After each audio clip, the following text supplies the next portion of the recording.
Aku gak mau punya teman cacat kayak kamu. Aku mulai belajar mandi sendiri itu 4 jam. Mandinya 4 jam. Mbak dulunya orang duanya hamil mau digugurkan nggak jadi ya. Hai semua, thank you udah ngeklik video ini. Jangan lupa subscribe dulu channel YouTube-nya dan enjoy the video. Hai semuanya, balik lagi di sini di Grita Buka Praktek dengan bintang tamu yang pastinya inspiratif buat kalian. Jadi tonton sampai habis. Nah, buat yang ikutin nih, di podcast aku ada beberapa kasus cerebral palsy. Waktu itu ada Rafa yang datang bersama orang tuanya cerebral palsy, dan kemudian ada Kenzi yang mungkin waktu itu cerebral palsy adalah penyakit penyerta yang dibawa dari lahir. Nah itu kan cerita dari orang tuanya ya, dan banyak sekali yang bilang bahwa kemungkinan untuk hidup lama itu sulit sekali. Nah hari ini aku senang banget karena hari ini aku kedatangan seseorang yang sudah 25 tahun dan juga penyandang cerebral palsy. Wow, luar biasa. Dan menariknya, dia ini udah berkontribusi banyak untuk Indonesia karena dia udah buat buku juga. Jadi aku yakin banget ini udah jadi berkat buat banyak orang. Ini dia Kak Ica. Halo Kak Ica. Ayo Kak Ite. Halo, terima kasih sudah datang ke sini.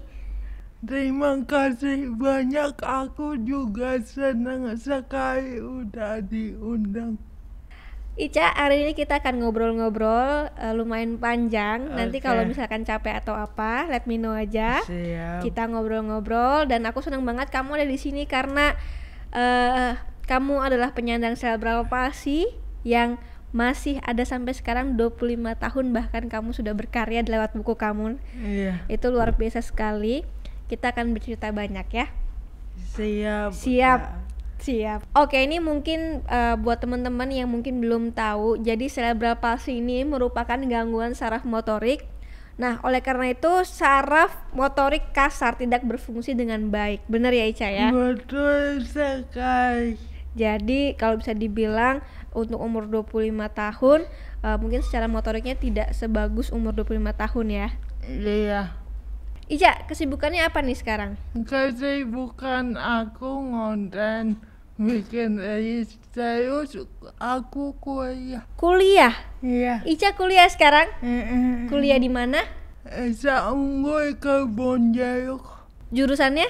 Jurusan ilmu komunikasi.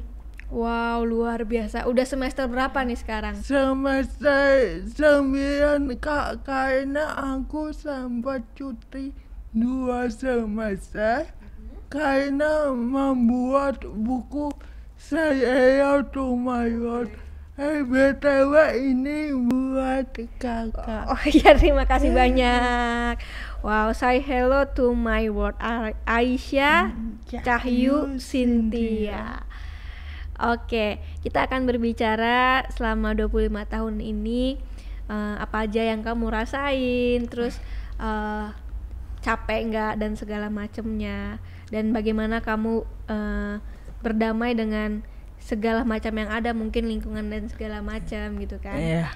Ini 25 tahun kuliahnya di tempat biasa berarti? Biasa. Normal, cuma aku pakai pendamping di kelas. Pakai pendamping di kelas. Iya. Berarti itu disediakan oleh universitasnya? Enggak, awalnya aku sempat gak diterima oleh pihak kampus karena pihak kampus mempertanyakan bagaimana kamu bisa mengikuti, karena jadwal kampus cepat kan Kak. Akhirnya aku mengajukan ide kepada dekan ilmu komunikasi. Gimana kalau saya bawa pendamping aja, Pak Bu? Saya cari dari luar. Kata dosennya oke, tapi itu bukan tanggung jawab kampus ya. Oke aja sih menurut aku. Yang penting yes aku bisa diterima. Luar biasa. Ini kan berarti kalau udah sampai S1, ini kan berarti sudah melewati SMA, SMP, SD, TK, berarti udah semua ya? Sebenarnya hanya lulusan SMP kelas 1 semester 1 Kak. Abis itu nggak sekolah lagi? Enggak. Abis itu langsung kuliah? Enggak, aku sempat putus sekolah karena dikeluarkan dari sekolah. Dikeluarkan? Aku ujian akhir semester, ada soalnya tuh esai semua. Kebetulan aku nggak bisa nulis dengan bagus, tulisan aku jelek, semua mata pelajaran nilainya 0. Dan kata guru kelas, Bu, nilai anak ibu 0 semua, cari aja sekolah lain SLB yang mau nerima. Dan pada saat itu keluarga aku ekonominya tidak bagus, akhirnya aku berhenti sekolah. Waktu itu sekolahnya sekolah umum kan ya? Umum biasa. Oke, dari SD pun umum? Dari SD kebetulan aku SD inklusi di Cibubur. Terus kelas 6 pindah di Jakarta Barat, sekolah biasa, tapi di situ akhirnya aku diterima. Tetapi kelas 1 SMP aku pindah sekeluarga ke Purwokerto. Nah, di situ mulai dapat diskriminasi, susah nyari sekolah, dan ada pun sekolah yang mau nerima, aku udah ngajuin aku boleh gak pakai laptop. Kata gurunya nggak boleh, Ica, karena takut teman-temannya iri atau pelajarannya terganggu. Oh, kamu ngajuin pakai laptop itu biar kamu bisa ngetik lebih cepat dari nulis? Ngetik karena lebih cepat dari tulis gitu maksudnya? Sebenarnya nggak lebih cepat juga, tapi lebih bisa dibaca. Karena tulisannya jelek. Oke. Ica, kalau ingat zaman dahulu nih, mungkin waktu kamu TK atau mungkin waktu kamu SD, kan pasti kamu ada momen dimana pertama kali kalau kamu berbeda sama teman-teman lain. Iya. Itu saat kapan? Saat umur 13 tahun. 13 tahun berarti itu sudah SD atau SMP? SMP. Iya. Itu kamu baru sadar bahwa ternyata kamu berbeda dengan teman-teman seumur kamu. Iya. Sebelumnya waktu SD teman-temannya semua berarti baik-baik saja ya? Guru-guru? Kebetulan aku anaknya bodo amat ya. Jadi ketika aku gak ditemenin, ya aku cuek aja. Oh. Tapi selama aku 13 tahun, tidak ada yang membuli aku. Dan aku terapi pun juga aku mikirnya gini Kak, setiap manusia punya kegiatan masing-masing, dan pada saat itu kegiatanku ini dan aku jalanin aja terapi ya.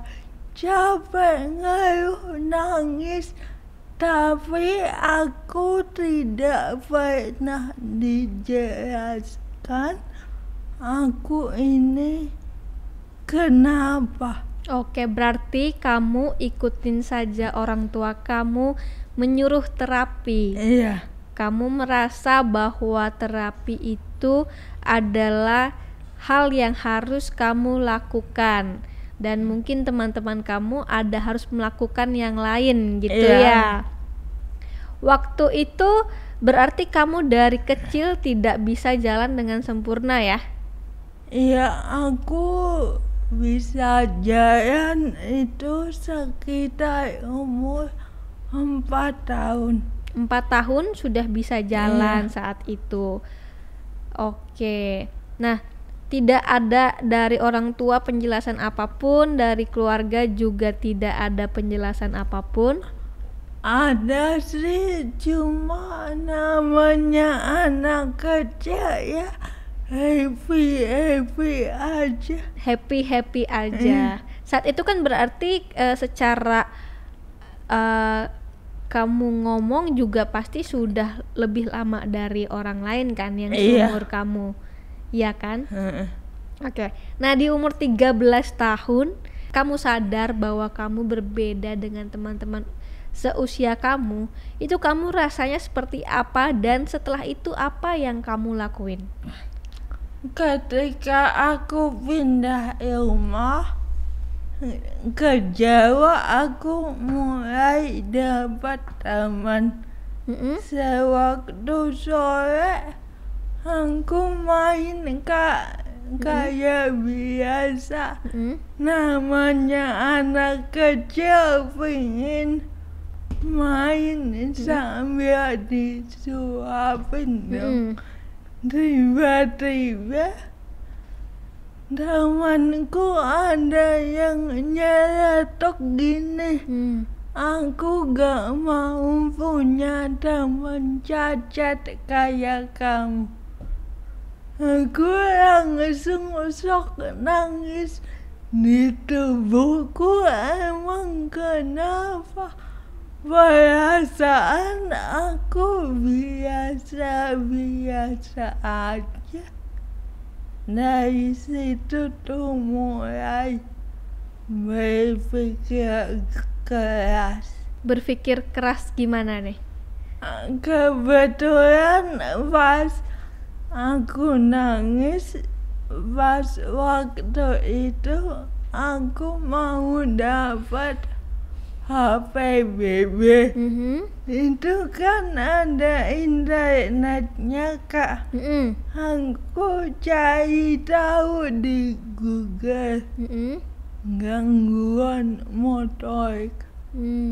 Oh, saya berpasti aku pelajari itu, pelajaran tentang saya berpasti lebih berat dari pelajaran sekolah, dan aku belajar sendiri ketika aku putus sekolah. Oke, tapi kalau di umur 13 tahun secara di dalam itu berarti kamu masih sehat-sehat aja ya? Berjalan dengan baik, hanya saja aku tipe saya pasti berat, tapi aku bisa berjuang. Aku anaknya tuh gak bisa diem. Oke, nah saat kamu tahu bahwa kamu penyandang cerebral palsy, kamu konfirmasi nggak ke orang tua kamu? Atau mungkin kamu ke dokter, akhirnya dokter mendiagnosa itu, atau kamu, oh ini gua cerebral palsy nih? Aku tetap konfirmasi, tetapi orang tua aku jawabnya santai aja. Saya pasti oke, kamu bisa kok. Setiap manusia itu pasti punya mimpi-mimpi yang besar. Mimpi itu gratis, jadi kamu bisa mimpi sebesar mungkin. Jangan lihat kanan kiri. Wih, mantap. Orang tuanya juga bisa memotivasi Ica ya. Iya. Nah, Ica, aku pengen tanya juga nih ya. Berarti kamu itu tentang cerebral palsy bener-bener belajar sendiri dari Google ya? Iya. Waktu itu ya? Iya. Oke. Sebelum kamu tahu cerebral palsy, berarti semua yang kamu lakuin kamu tidak bisa sendiri, betul nggak? Kayak mungkin pakai baju, mandi, semua itu diurusin sama orang tua? Diurusin sama orang tua. Semuanya? Semuanya. Jalan pun dituntun? Jalan pun dituntun, tapi udah bisa mandiri, tapi masih suka jatuh. Oke. Nah, saat akhirnya kamu tahu tentang cerebral palsy dan lain-lain, kamu berusaha nggak untuk kayak sekarang nih, kamu kan apa-apa sudah bisa sendiri. Datang ke sini dia sendiri loh. Terus tadi jalan juga sendiri, ke toilet sendiri, semua udah sendiri, ya kan? Sendiri. Mematahkan ketakutan-ketakutan orang tua yang mungkin punya anak penyandang cerebral palsy yang aduh nanti dia kalau sendiri seperti apa, itu banyak sekali ketakutan-ketakutan orang tua kan Ica? Betul sekali. Yang mungkin anaknya sekarang masih kecil dan sudah terkena cerebral palsy gitu kan. Kalau saya nggak ada gimana anak saya nanti gitu kan. Tapi ini ada Ica yang ternyata berhasil untuk melakukan semuanya sendiri. Iya. Gimana waktu itu belajarnya sampai sekarang bisa mandiri nih seperti ini? Saat itu ekonomi juga di bawah, jadi aku menyusun strategi. Aku gak bisa diam aja, tidur aja. Aku awalnya jenuh ya Kak, gak ngapa-ngapain. Oke. Tapi aku mulai belajar mandi sendiri itu 4 jam. Mandinya 4 jam? Iya. Wow. Oke, ini pelajaran juga ya. Maksudnya dengan kondisinya Ica, dia masih bisa mikir bahwa wah jenuh sekali ya, apa yang harus saya lakukan ya. Nah itu di saat itu sebenarnya kita itu punya kesempatan yang banyak banget daripada sekedar mageran di kasur ya kan. Ica bisa berpikiran seperti itu luar biasa Ica. Dan akhirnya Ica coba untuk mandi sendiri. Iya. 4 jam di kamar mandi. Buka baju sampai robek-robek. Buka baju sampai robek-robek, terus? Belajar pakai baju susah banget. Oke, kalau sekarang pakai baju berapa lama? Nggak sampai 5 menit. Wow, karena udah biasa ya? Udah biasa. Oke, dan sebelumnya Ica dibantu sama orang tua berarti? orang tua juga memotivasi, ayo kamu bisa. Keren. Nah setelah itu apa lagi nih selain ganti baju sendiri, terus apa lagi? Jalan sendiri juga belajar juga kan berarti? Jalan sendiri awalnya aku tidak bisa naik tangga, turun tangga. Aku belajar sendiri sampai akhirnya di satu titik aku mulai pergi kemana-mana sendiri dan aku ingat banget aku naik taksi, mamaku teriak-teriak, kamu ya nanti kalau ada apa-apa gimana? Ya belajar, kata aku. Apa-apa berani sendiri ya. Ini make up juga katanya belajar sendiri juga ya? Iya, aku autodidak dari YouTube. Wih mantap, ini Ica ini bikin kita tuh malu ya, kita yang kayak gini aja kok kayaknya males belajar ya. Tapi Ica punya kemauan yang luar biasa, udah berdampak juga, udah bikin buku juga ini untuk teman-teman nih. Kan perjuangan yang luar biasa dari seorang penyandang cerebral palsy. Gimana kita nih ya? Oke, tentang apa nih bukunya nih? Tentang perjalanan hidup aku dari kecil sampai bisa kuliah. Sampai bisa kuliah.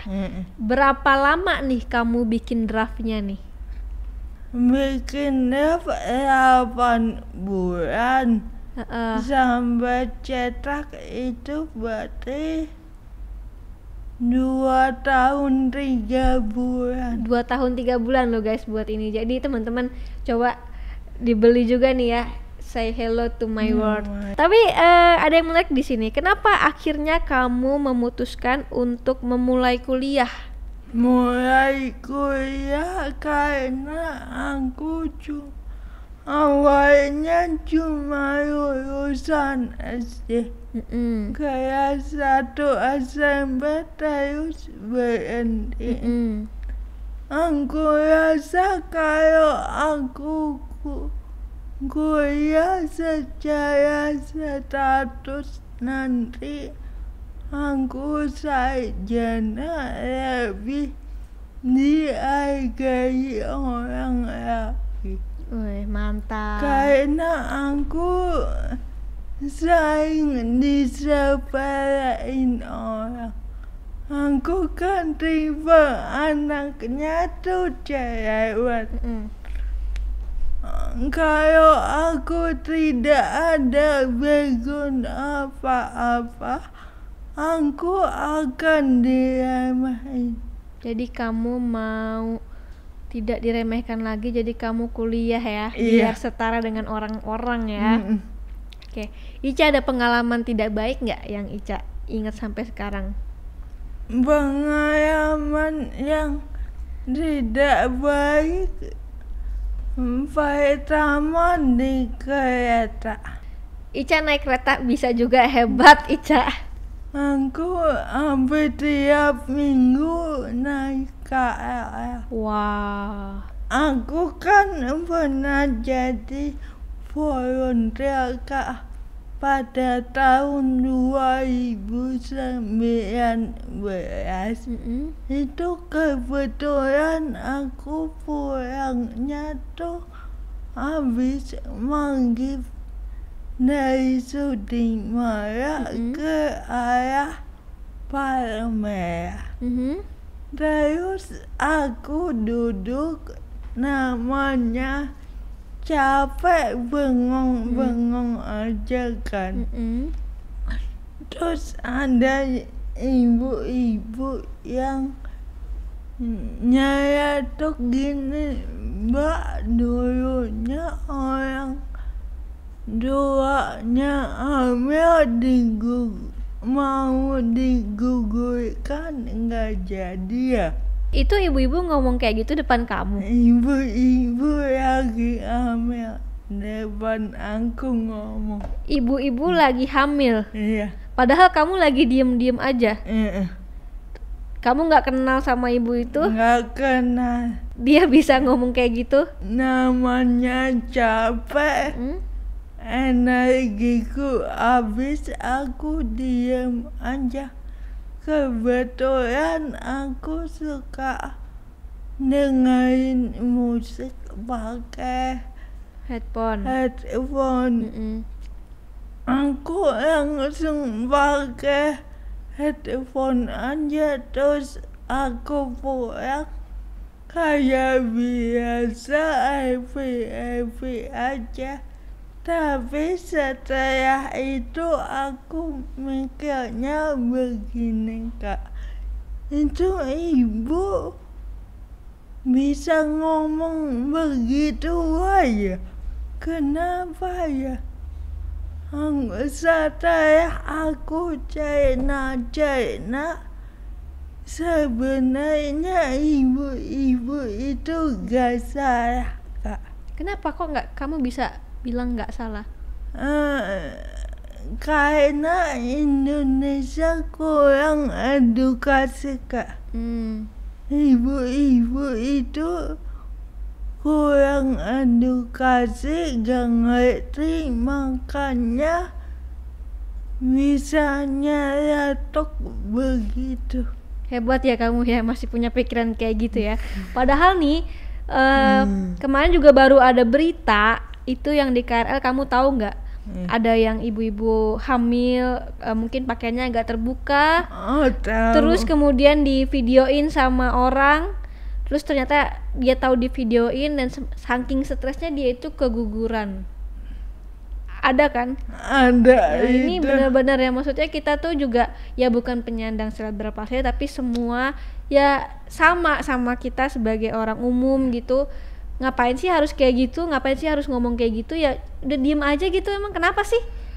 Dan apalagi kan itu public space kan, kamu pun juga nggak ganggu dia sama sekali, nggak nyenggol dia sama sekali, tapi bisa diomongin kayak gitu. Ajaib sekali sih itu ibu. Aku pikirannya gini, ibu itu kelakuannya begitu. Kalau aku meladeni mereka, aku juga seperti itu dong. Sama, benar. Tapi ini juga aku mau ingetin lagi sama teman-teman yang di public space atau lagi apalagi di angkutan umum ya, karena kan banyak banget sekali ngangkut, bisa berapa ratus orang gitu kan. Kalau selama mereka nggak ganggu, nggak usah lah kita ganggu orang kayak gini. Terus kita juga nggak tahu, untung kamu, kalau yang lain mungkin bisa marah atau segala macam, kan kita nggak pernah tahu kondisi orang. Dan juga tadi tuh kayak rekam-rekam gitu tuh nggak boleh, hargain privasi orang. Kamu memang mau direkam terus dibagi-bagiin ke temennya kan enggak juga kan. Jadi ya kita hidup berdampingan, kita makhluk sosial, saling membutuhkan, janganlah bikin kesel orang. Oke? Siapa yang paling memotivasi kamu dalam hidup? Yang paling memotivasi aku teman-teman aku sesama penyandang cerebral palsy. Teman-teman sesama penyandang cerebral palsy. Iya. Sejak kapan kamu tergabung dalam komunitas cerebral palsy? Sejak aku putus sekolah itu aku mencari sesama yang kayak yang seperti aku. Sampai akhirnya aku ketemu teman-teman, pada akhirnya aku buat komunitas sendiri. Komunitas Jendela Cerebral Palsy. Iya. Berarti teman-teman kamu yang memotivasi kamu itu mereka juga secara mental seperti kamu juga? Iya. Yang mau maju terus, yang nggak menjadikan kekurangan sebagai halangan? Kebanyakan sih orang tuanya ngomong gini, semoga si adik seperti kakak Ica. Ada juga anak yang ngomong seperti ini, nanti gedenya bisa mandiri pintar kayak kakak Ica ya.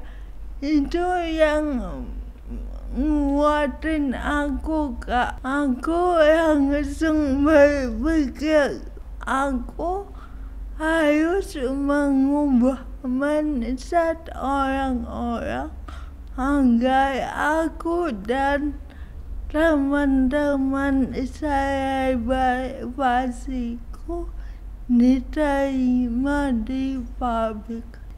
Kamu keren sih.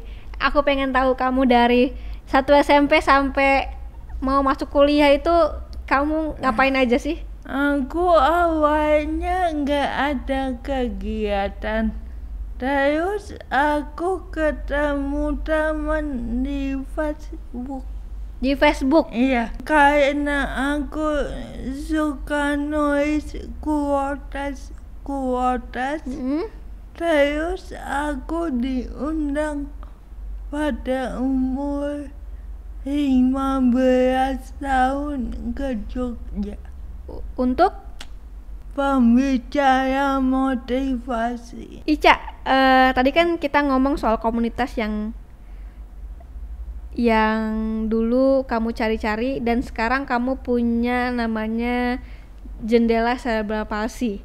Dan kamu adalah founder dari Jendela Cerebral Palsy itu. Udah berapa lama nih ini komunitas berarti ya? Iya. Ini udah berapa lama nih Jendela Cerebral Palsy ini? Sebenarnya aku mulai orasi itu tahun 2017. Tapi itu gak ada namanya, Kak. Jadi kamu di Instagram doang? Senekat seidenya aku aja bikin orasi di Bundaran HI. Kamu di Bundaran HI orasi tahun 2017? Pas CFD. Kamu orasi apa saat itu? Mengedukasi apa itu cerebral palsy. Wow, seberani itu kamu ya, keren. Dan kenapa aku buat Jendela Cerebral Palsy?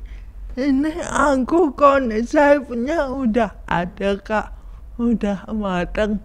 Cuma ada yang nyeletuk gini, Ica konsepnya udah bagus tapi kok gak ada namanya. Kenapa akhirnya memilih Jendela?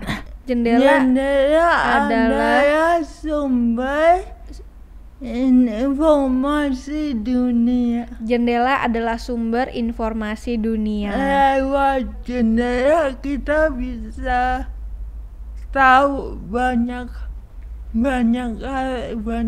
ilmu. Oke, lewat jendela kita bisa tahu banyak hal, banyak ilmu.